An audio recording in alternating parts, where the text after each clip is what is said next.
Welcome to the One Chance Coaching Podcast. My name's Claire and I'm going to be chatting to you today. Please be aware that this is just my advice from me to you. I am not a doctor, though I do have a life coaching qualification. It's a level 3 diploma and I'm working on my nutrition and health diploma as well.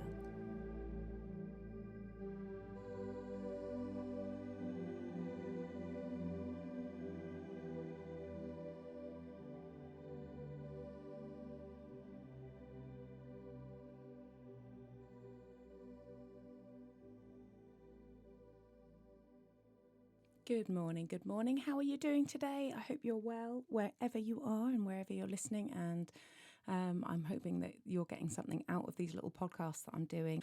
I wanted to have a little chat today about the weighing scale, the sad step, the step of doom, whatever you want to call it. It messes with your head. It really does mess with your head. And I think some people have a really shockingly bad relationship with the scale. I couldn't get any answers and then I would lose faith. But I haven't lost faith in Team RH because it's actually facts. I came up with this little phrase yesterday when I was talking to somebody about it. I said it's facts, not fads. And I think that is, I'm going to keep that one because I don't think I read that anywhere else. I think that might be a me. So I'm going to have that one. That's mine. Facts, not fads. And because of that, I'm not losing any interest in it. And the amazing thing is now that I've actually started my nutrition and health course. I've done, quite a bit on the first module and I'm finding it really interesting. So that'll be another qualification. I'll have a level 2 certificate. In that as well, which is really exciting, and I'll let you know how I go with that. So I will be able to help further with questions about nutrition and health in general. So the weighing every day, I would do it, I would weigh, and I'd go in and weigh on, once a week. And I would say, for the sake of example, I'm at my Weight Watchers group and I've stuck to the plan religiously. And then I get to weigh-in day, which was, say, on a Thursday, and I would have gone up a pound. And the lady sat there going, oh, what went wrong? What went wrong? And I'm thinking, nothing went wrong. I followed this damn plan to the letter and nothing's gone wrong. So then I would be like, well, bugger it then. It's just clearly not going to work for me.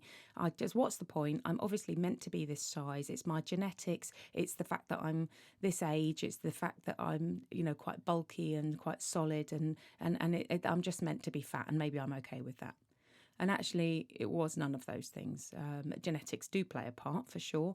If you are a really stocky, well-built, solid family, you're going to weigh more. But that doesn't mean you have to be fat or overweight or obese. The weighing every day thing, what happens is you weigh every morning in the buff before you've had anything to eat or drink. Okay, so I roll out of bed, I get all my clothes off and jump on the scale. After I've been for a wee, nip to the loo first, and then jump on the scale straight after. And that is my morning routine now. And I give it very little thought now if that scale goes up. This morning I got on, I've had a run of the weight going down and down and down and down. And I'm sitting there going, well, it's going to go up eventually. I'm going to have a little spike up because that's what happens. But what you have to do then is take your week's weigh-ins every day. So by come Sunday, you'll have 7 weigh-ins. And then you work out the average. And then you look at the average from last week and the week before. And you should be seeing a downward trend if you are doing your calorie deficit properly, right? However, if you just happen to weigh on one day, you might have the spike day on the day that you weigh in. Then the next morning, say Friday morning, after Slimming World, a different day, you might have dropped that pound and then some because you were hanging on to something other than fat.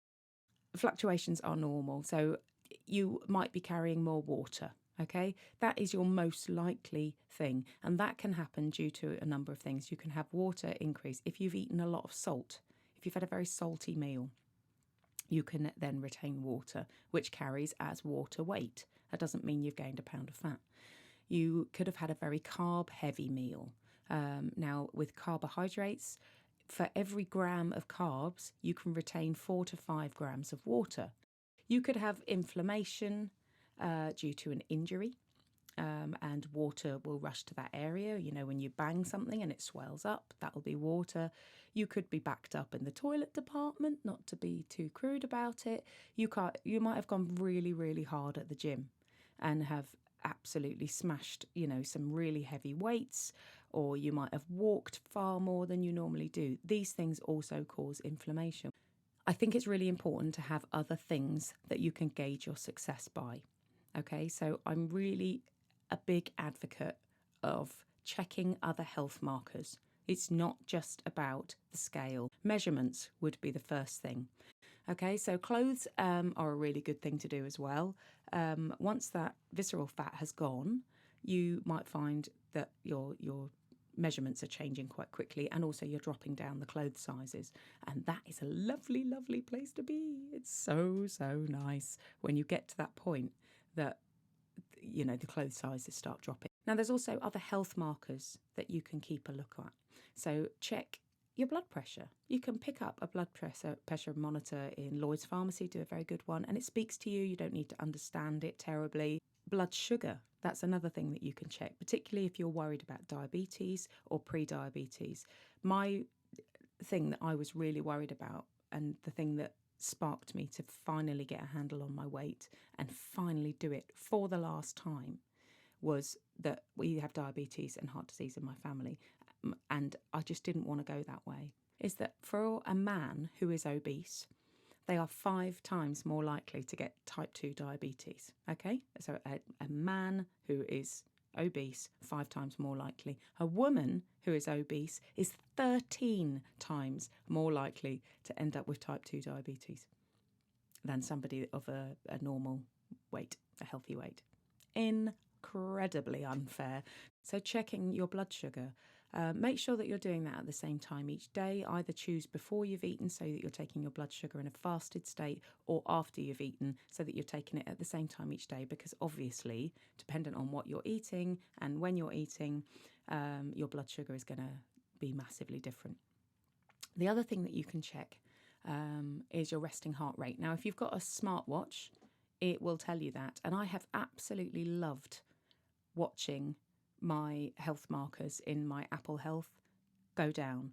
The non-scale victories, measure yourself. I measured myself and I said I hardly ever changed, but actually I've lost 5 inches off my stomach in the last 3.5 months, and I'm absolutely made up at that. So look, that's my little words of wisdom for you today. I hope you have an amazing day, whatever you're up to, and I'll get this on the YouTube channel as well, abridged version as always. You take care of yourselves. I'll speak to you soon.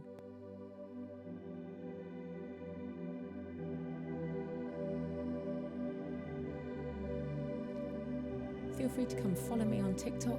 You can reach me there at Claire's Team RH Journey. I hope to see you soon.